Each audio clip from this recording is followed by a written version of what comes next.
Here we go again. It's time for the RotoWire Rundown. You know me, I'm Keith Stewart from Read the Line. And of course, there's my counterpart in crime, LA's finest fantasy writer, award winning Len Hochberg from RotoWire. Len, happy Tuesday. The rundown is back. I guess all is right in the world. Nelly wins 5 in a row. Scottie wins 4 out of 5, back to back. I mean, what else can we say about these two? I mean, are there enough superlatives to cover it? As good as they're playing, I'm not playing either one of them this week. I am going in a different direction. So we'll. Ooh. Well, you know what? That begs the question then. There's a lot of chatter about, especially in my world, in the betting world, when Scotty shows up and his odds are super short, does that make it any fun to bet? And, you are the DFS expert. So I'll start with you. I'll throw it to you first, right? What has Scotty done being on this run? I mean, since last year's Heritage, he's only finished outside of the top 10 3 times, and he's played in 21 tournaments. So, and he keeps winning now. So, what has he done to the DFS market? Well, it was really interesting, and I was having a discussion on the RotoWire radio show last week, and it might come up again this week. Last week at the RBC, Scotty was 13-3. Huge price. Yeah. And they weren't dipping into the 5,000s for this limited field. So that left you with about 36,000 something. So roughly an average of $7,300 for the other 5 guys. So you're playing, Scottie Scheffler and the 7 dwarfs, or the 5 dwarfs here. And and even if Scottie wins the tournament and you get the bonus for the DFS, you're playing 5 guys who are roughly under $7,500, and you might not win. So it might be more prudent to go with a more balanced lineup and avoid Scheffler, even if he's going to win, even if you think he's going to win, even if you know he's going to win. So it's really challenging from that perspective with these incredible Scheffler prices.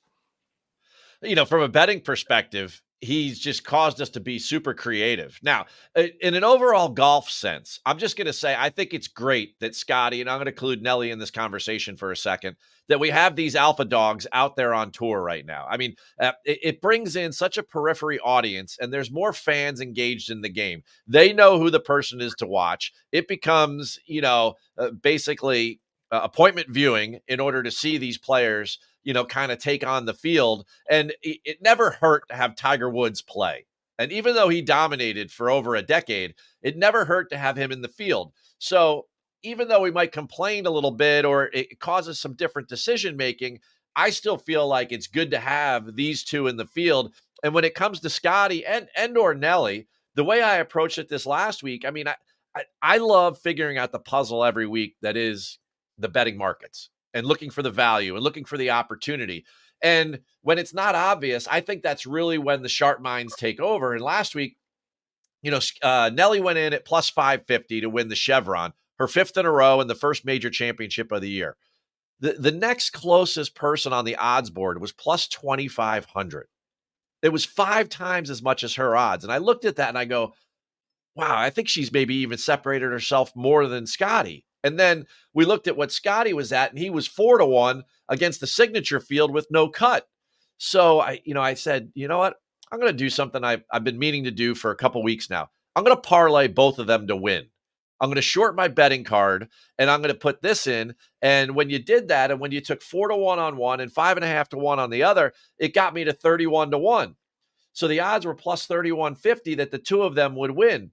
Now, I can't say I've ever been super comfortable over an outright bet because, it's like splitting hairs, that market. But when Nelly started doing her thing on Sunday and Scotty started doing his on Sunday and into Monday, the only thing I was worried about was the call from Scotty's wife, Meredith, overnight when they delayed the finish. I hope she just doesn't call overnight. That was the only thing in my mind that was going to keep them from winning. So I think the creativity aspect of it is really interesting in my market. And I love that in DFS, you have to make these hard, fast decisions. It makes it really unique in my mind.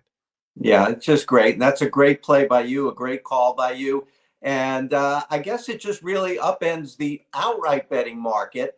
But that lends itself to so many other things, parlays, props, and stuff like you discovered there. So I mean, but it's kind of hard to just bet anyone outright other than him. And it doesn't even make much sense to bet him outright at 4-1 or less next time, probably.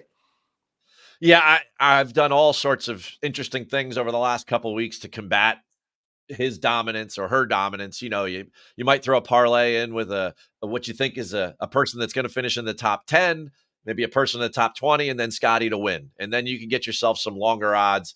And it makes, at least rooting for Scotty to win a lot more fun in that respect, well, you know what?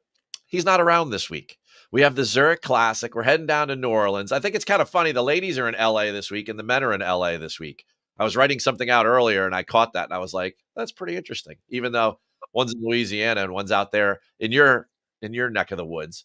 Are you going this week to I am. I'll be there. Wilshire Country Club. I've been there a few years in a row. It's a great place to see a golf tournament. It's just a great venue. One of the storied courses in Los Angeles. Obviously disappointed that Nelly Corder withdrew. Was looking forward to seeing her, but there's a lot of other good stuff going on there. Been there a few years, looking to get back, and but I'll be keeping my eye on the men as well. Yeah, I've covered that event, and that's one of the few venues in LA I haven't been to yet. So, but it looks fantastic. I love a good classic golf course, and I'm always happy when the ladies' venues are, equal to that of the men's. As far as like really good design, good classic golf course, really puts everybody. I love when the golfers are being put to the test.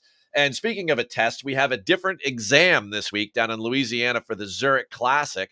This is the infamous team event that we see once a year, every year.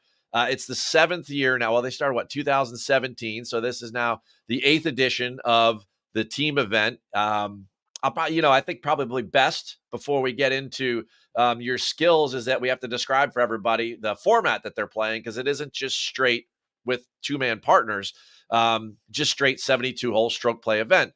In rounds 1 and 3, which is Thursday and Saturday, they're going to play 4-ball or better ball of partners. They select the best score between the two guys. And then on Friday, rounds 2, and Sunday, round 4, they're going to play foursomes, which is the equivalent of alternate shot. These are the same 2 team formats they use in the Ryder Cup. So as you start to handicap this out, I mean, are there differences in DFS scoring? Like, break it down for us real quick, because I feel like this is one of those events where, if you know what you're doing, you can have an easy edge on the field just starting out. Well, the scoring is largely the same. The big difference is, each golfer, I'll just use Scheffler and Cantlay, the top guys on the board, as my example. They both have the same price. And you are not allowed to pick them both. You can pick one. It doesn't matter. You can pick Eric Cole, who's a pretty good golfer, or his partner, 65-year-old Russ Cochran, who's not such a good golfer in relation to everybody else, and it's exactly the same thing. So that's the big difference. And you still have 6, you still have the 50,000. It's very hard to make the cut. There are 80 teams, only 33 of the teams make the cut. So it's really so you're basically looking, from a pool of 33 guys, you're looking to get 6. I think this week is maybe one of the weeks where you can win a little something with only 5. I think for probably the big games, you still got to get 6. It's pretty impressive to get 6 out of 33. Doesn't sound hard, but it is. But other than that, the scoring, birdies, pars, eagles, all of that stuff is exactly the same. So that's what we're starting with right there. It's interesting from a betting perspective. I think that this event, because statistically, when you start to put 2 PGA Tour professionals together, you see this all the time that, scoring really just takes over. It's, you could have a player out there that, makes a ton of birdies all the time, but he happens to make a lot of bogeys and such. Well, you give him a partner. Now, all of a sudden, the guy makes 4.5 birdies around, and you find that, wow, he's leading the tournament because he has a teammate. And it really, in my mind, changes what's going on. And I kind of lump the teams themselves into 3 different categories, right? Because you can't just take straight strokes gained for all of this data. I mean, you have to kind of go, and I don't ever guess, and I don't like the term a gut feeling, but when I handicap this event, I throw the teams into 3 different buckets. Number one, you've got friends. So a perfect example of this are like the Fitzpatrick brothers. I've got a US Open champion, and then I've got a guy who's like on the DP World Tour.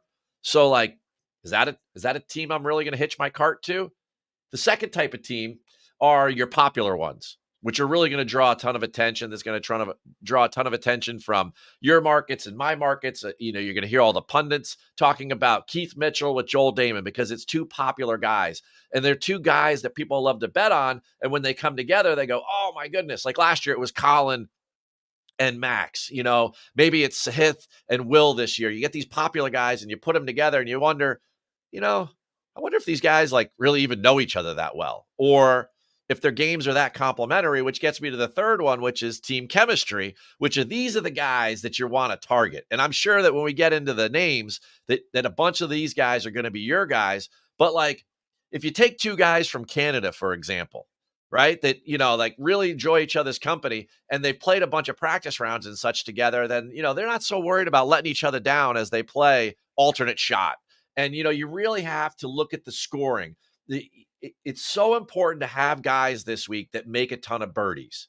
Above all else, the guys that always do well in this event, and it's easy to say, Xander and Patrick Cantlay, but like those guys are also guys that make a ton of low scores, right?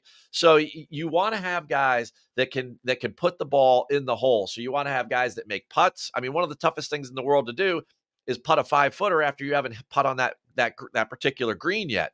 And alternate shot is really where you can separate yourself. So after I look at team chemistry, the second thing I want to see is who can really score an alternate shot. The average winning score over the team years has been 22 under par. The 4-ball or the better ball of partners, they average 16 under par, and foursomes averages 6 under par historically. So like if you could get to your team to be 10 under par for those 2 days of foursomes, you have a huge edge as far as what you can do against the field. So for me, that's kind of how I break it down. Are there any other skills or details that you're looking at past just the DFS scoring? Yeah, and that's all terrific information. I'm using a lot of the same premises.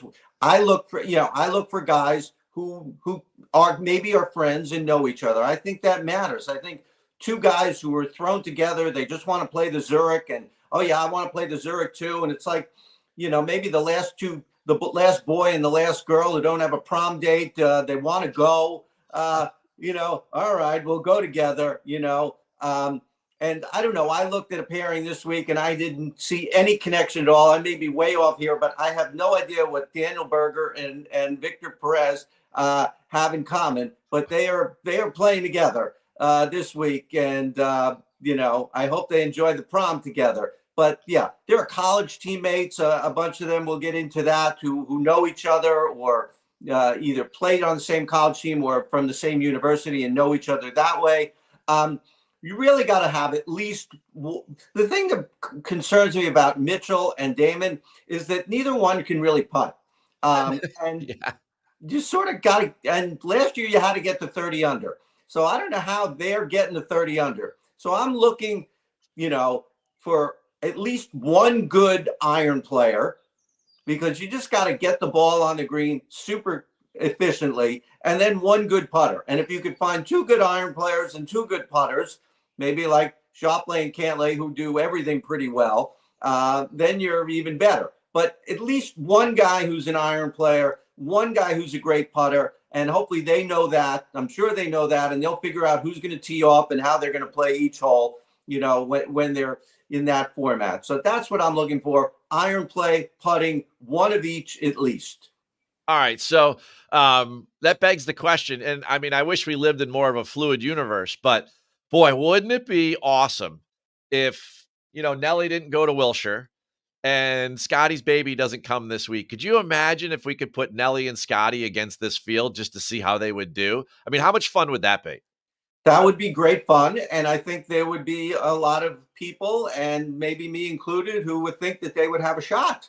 If I want to be a complete cynic or worse and say, well, what if you put Scottie Scheffler out there by himself playing only one ball while the other guys get 2 shots? How would they do? I mean, that would be pretty fun to see. They'd never do it. It would be kind of embarrassing for the other guys. I get it, but we can just joke around and have fun here.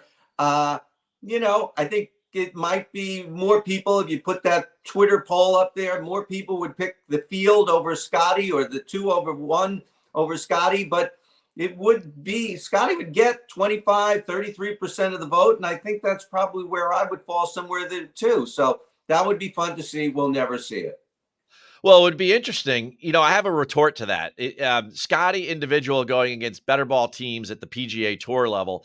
There's two things there. Number one, the historic cut line for the teams is right around 6 under par. So he can make the cut. There's no doubt in my mind after 2 rounds, he's going to be more than 6 under par. But I mean, how many times have we seen a tour professional get to 30 under or 28 under?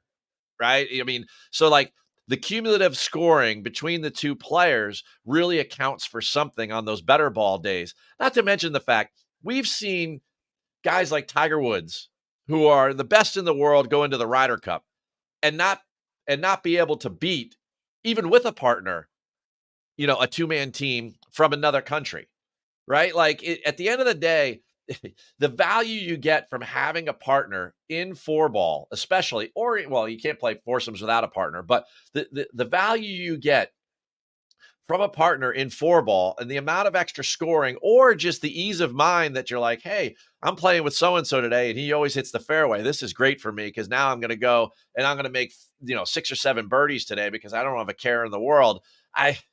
I think it's a fun conversation. I think it would be really interesting to have Nelly play from, her appropriate tees and Scottie play from where the guys are playing and see what they could do against them. But 1 versus 2, man, that's a tough hill to climb for sure.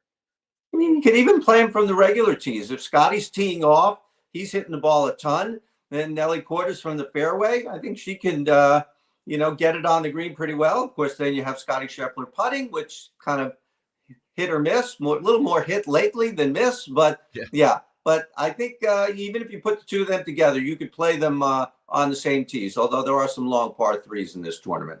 Yeah. Okay, so let's move on to the names then. So we know we don't have Scottie at 15,000 or whatever he's going to be the next time we see him tee it up. We have this team scoring, and like you explained it very eloquently earlier. So we'll start up there at the top of the board in the 10K land plus, right? Who are you favoring on your card and in your articles?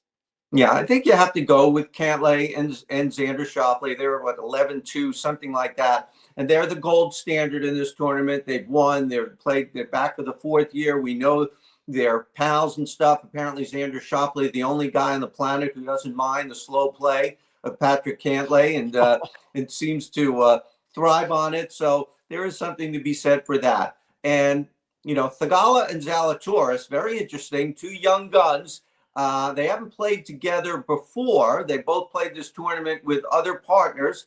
And here's the example that I gave earlier. Zalatoris, the great ball striker, the great iron player. Theegala, the great putter.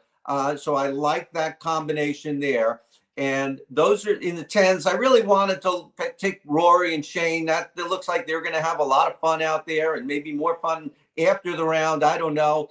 But, Rory McIlroy just not playing great right now. And I know that isn't necessarily a true indicator of what's going to happen this week. But I wanted to pick them, but I just found these other 2 pairings better. Well, how about this story now that Rory's going back on the Players Council? I mean, this guy just loves distractions. I don't know. All right, we'll move on to the 9K land. And the team that kind of caught my eye here, when you think about chemistry, I mean, 2 twin brothers. Have they ever, is there a team out there that's played more golf together than these 2 guys growing up? And I'm talking about the Hochberg brothers. I mean, is that who you're looking at in the 9K land, or somebody else? No, I'm in the 9s. I'm going all Canada all the time. And half Taylors. There's a lot of Taylors and Tylers and Tysons on the PGA Tour. I'm thinking, did I say the right word? And anyway, Corey Connors, Taylor Pendrith, 2 Canadians teaming up, know each other well. Again, ball striker Connors, but good putter Pendrith. And then Hadwin and Taylor, who were the runners-up last year, Nick Taylor with Adam Hadwin. and they were on the green together when Nick Taylor won his tournament at the Canadian Open. So maybe a security guard will knock over Adam Hadwin after their victory this week, just for old time's sake. But those are good pals. Like you mentioned earlier, I don't think anyone's going to get on each other's case if with one errant shot here or there. And and friendship counts for a lot, where you can withstand some trouble along the way. So those are my 9s, all Canada. All right, AK Land. There's an interesting name here, not just because he won last week, and I'm talking about Billy Horschel, but Billy Horschel has a really good history in this event with multiple partners. So does he lead the way there, or maybe somebody else? Yeah, absolutely, Billy Horschel. If there's one horse for this course, he's won it as a pair with Scott Piercy. A number of years back, he's won it as a solo before it went to the team tournament. So he obviously likes this tournament. Coming in on form, played well. And just a shout out to Billy Horschel, because, he was a top 15 player, but borderline top 10. To swallow your pride and go to Punta Cana to try and get back to where you were. There aren't many guys who win their 8th career PGA Tour title at an opposite field event. They are done with those by that time. And so he swallowed his pride. He went there. It paid off. He's now got his card through 2026. That was no sure thing for him. And he's also probably going to get into the next signature event. He's been missing out on those. So really admirable that he just went and played, because a lot of guys will take the week off. If they don't get into the RBC, they're taking the week off. Good for him. He's playing with Tyson Alexander. The connection there is Tyson Alexander is also an ex-Florida Gator. And Tyson Alexander's dad, I'm sure you know this, used to be the coach at Florida when Billy Horschel was there. So I imagine these guys know each other a little bit, and maybe Billy Horschel knows Tyson Alexander since he was a wee little golfer, hanging around the Gator golf and stuff. So I do like them in the 8s, and Horschel just seems like a good guy. So everyone's getting along with Billy Horschel, right? I mean, he's a bit fiery and stuff, maybe more with the public or the media and stuff, but it seems the other golfers like him. And the other one in the 8s, Bo Hostler, Sam Ryder, good putter, good iron player. Both have had success here before with different partners. Yeah. I love both of those. And, you talk about Billy Horschel winning. How about our defending champs as we, segue down into the 7K land? The guys that won last year are in the 7,000s. This is our defending champs. And since that time, I mean, Nick Hardy has played okay, but Davis Riley's really fallen off the map. Are you going after the defending champs down in 7K land, or is there somebody else in that pool? Very often that would be enough. And they played well before they were together. They've had at least some semblance of success in this tournament. But I went in another direction in large part for what you were mentioning. Taylor Moore, I think it's Taylor, and Matthew Neesmith, 4th here, 2 years in a row. Sometimes try not to overthink these things. Neesmith not playing great right now, but Taylor Moore actually playing better than maybe he's ever played before. On a consistent basis, better than he was the last 2 years. And Ben Martin and Carson Young, as I found in my research, both Clemson guys, not at the same time. Martin is about 7 years older, but, and actually Carson Young missed the cut last year, and Ben Martin's missed the cut 3 years in a row. So this is a bit of a reach pick in the 7,000s for me. But they know each other from their Clemson day, not the Clemson days, but maybe at fraternity, alumni parties and things like that, and just being around the game. They didn't play together there, but I do like them as a pairing this week in the 7s. All right. Speaking of reaches, we are down in the depths when we go to the 6K land. I mean, you already mentioned 65-year-old Russ Cochran, but how about Jason Duffner down there, Nick Watney, Sean O'Hare? I mean, is this like 2003? What's going on down here? Can you find me one or two teams in the 6K land that we can in good conscience put on our card? Yeah, I do have 2 in my article, which on RotoWire or will be very soon today. And you mentioned Nick Watney. And interesting about Nick Watney, who's 42, plays with Charlie Hoffman, who's now 47. They're the only team that's played every the first 6 editions of this tournament, and now will play the 7th. And they've done very well, even as they've gotten older and their games have fallen off. They were top 20 last year. And now Oh, Charlie Hoffman is playing a lot better than he was at this time a year ago. He's had a bit of a renaissance. He was second at Phoenix and had a good week last week, I think, at Punta Cana. He's had another good tournament. So they're at 6,200, and they play very well in this. They don't make a cut every year, but I think if you're looking down that far, that's the way to go. And a little bit higher at 6,900, 2 words I've never said before, Rico Hoey, playing with Justin Suh, former USC guys. It looks like they've had some crossovers, a 2-year age difference. Hoey, one of the longest hitters on tour, top 10 in driving distance. Justin Sun, not the best year, but still a great putter, top 10 in putting. So I'm hoping that combination and that friendship can carry you at least through to the weekend and then go from there. yeah, there's no doubt that the combinations are something that I'm keyed on for the betting markets. And over the time that the team event has taken place, the average winner's odds is plus 3,000 or 30 to 1. So it's right in that middle tiers where we're getting a lot of these champions. I mean, there was one, Jonas Blix, the first year with Cam Smith at 100 to 1, but Jonas Blick's not walking through that door anytime soon. So, I think that the best place to look, I think if you're down in, single digits, it's really tough for me to take in a team event where when you're picking individual winners, the margin is razor thin. In teams, it's razor thin, even thinner. And it's like you almost need luck in order to get it done. So for me, I'm going to try to get as much value as I can and pick the teams that I think really want to play together and are also in good recent form. So they're coming in and they're not trying to, wave a magic wand or anything like that. So at plus 2,500, Tom Hoge and Mav McNeely, to me, are a really good pairing for all the reasons that you spoke about earlier.